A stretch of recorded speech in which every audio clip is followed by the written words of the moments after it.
Hey guys, Mike here, MF Custom Garage. So I'm just filming an intro for video number 1 of the racing and everything else. So that being said, as I found out on this trip, I should probably have a camera with me all the time.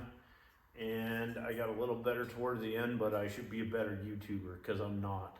I had planned on having in-cars and everything else, and I just found out between working on the car, setting things up in the pits, I took a dive off the trailer before we left and hurt my knee a bit, which is still bugging me now, and it actually has gotten worse. I think I have a tear in it. So that being said, some of this isn't as good as I wanted it to be, but I did what I could, and I hope you guys are happy with it. So anyway, day 1, actually day 0, I guess you would call it. We get to Milan, we get everything cleaned up, we unload, and there's a Pro Mod event, IHRA Pro Mod event going on at Milan. And guys like Kai Kelly, there's a bunch of big names there doing Pro Mod stuff. I never got a chance to watch any of it. We've seen them take down all the stuff. I'll include a little photo of that I have from the overflow lot where we chose to stay that night. And because I was tired and we had driven so long, like a dipshit, I guess, I didn't choose to unload the car that night. That was my first mistake. I should have unloaded the car that night. I should have been a little more prepared, and I wasn't. Footage wise, again, I didn't take a lot. So you guys are gonna have to bear with me on this. So the next thing, the morning comes along, we finally get unloaded, we gotta get through tech. I could have been the first guy through tech at 7 in the morning had I unloaded the night before. Instead, I'm in line just like everybody else and waiting to test and everything else. That's when I find out I'm super lean with the car.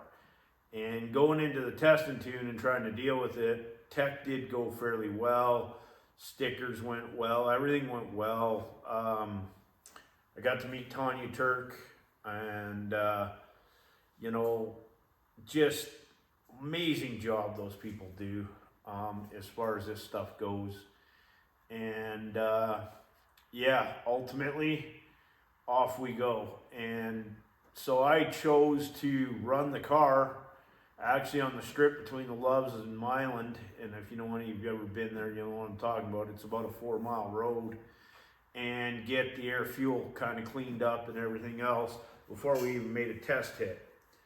So that being said, I'm one of the last guys to make a test hit that day, and my test hit doesn't go all that well. I forget to stick the shifter in ratchet mode. It's in detent mode.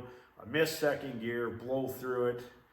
Car falls on its face. It runs it bad in the 8s at like 70 mile an hour, but it did cut a 1.760 foot on drag radials. So no nitrous. So I thought, okay, we got something to work with.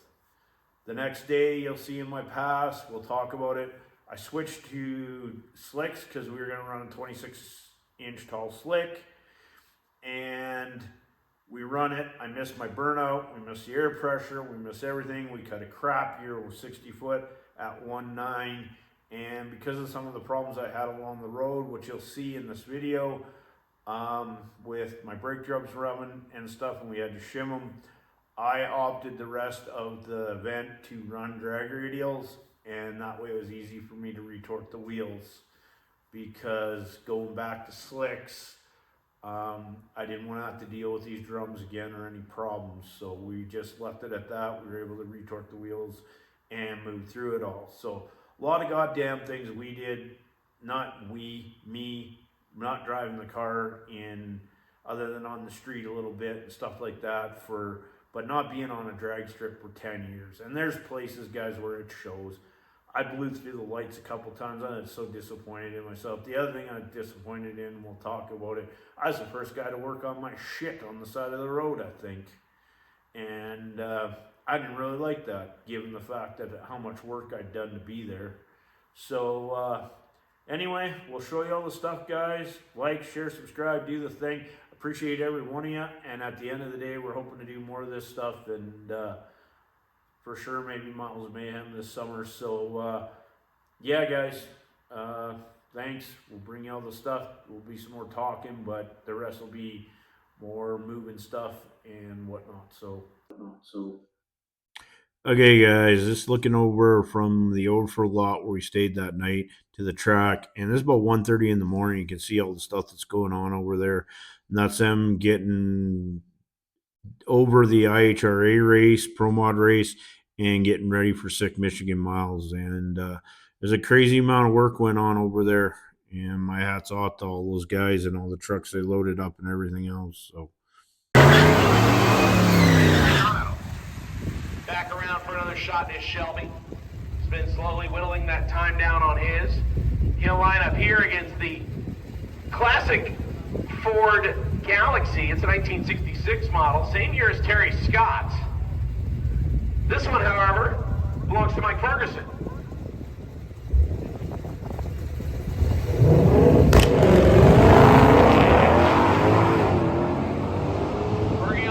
Okay, guys, and we're going down the track, and like I said, I detented wrong, went in, missed second gear, and the car didn't run that good. I think it ran about 74 mile an hour. So, yeah, it wasn't our best showing, that's for damn sure. But anyway, we got some data, and like I said, it did cut it pretty good.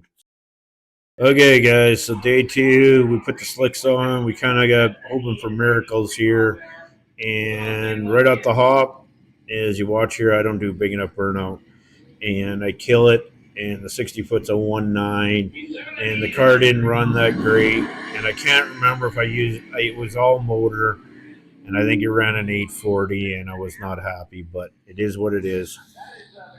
Second and a half. That is the kind of thing that spurs people to make speed parts choices. Paul English, the 1970 Dodge Super B left-hand side, beautiful hot rod. He will line up against fellow classic car contender, the Ford Galaxy on the opposite side. That's Mike Ferguson, 1966 model.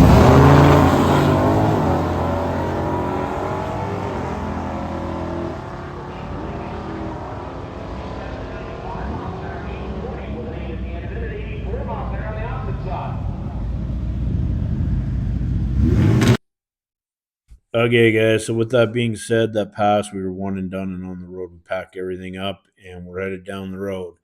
And it's 60 miles to our first checkpoint, and the whole way I can start to smell gear oil, a little more and a little more and a little more, and it's fortunately getting worse and worse. And of course, the hotter it gets, the worse it gets, the more it stinks. So at the end of the day, we opted to stop for lunch. I checked all the wheels; they were hot as hell. I told Jay.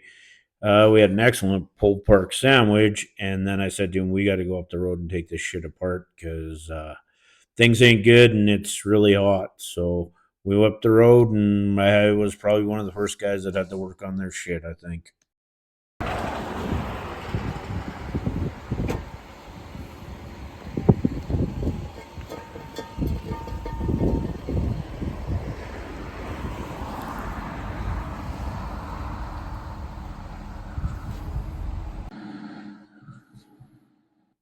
Okay, so from here, guys, I basically decided I'm just going to shim the brake drums with some washers, and everything works out okay. We head to Mulling Performance, which is our next checkpoint, 20 miles up the road, and everything looks good.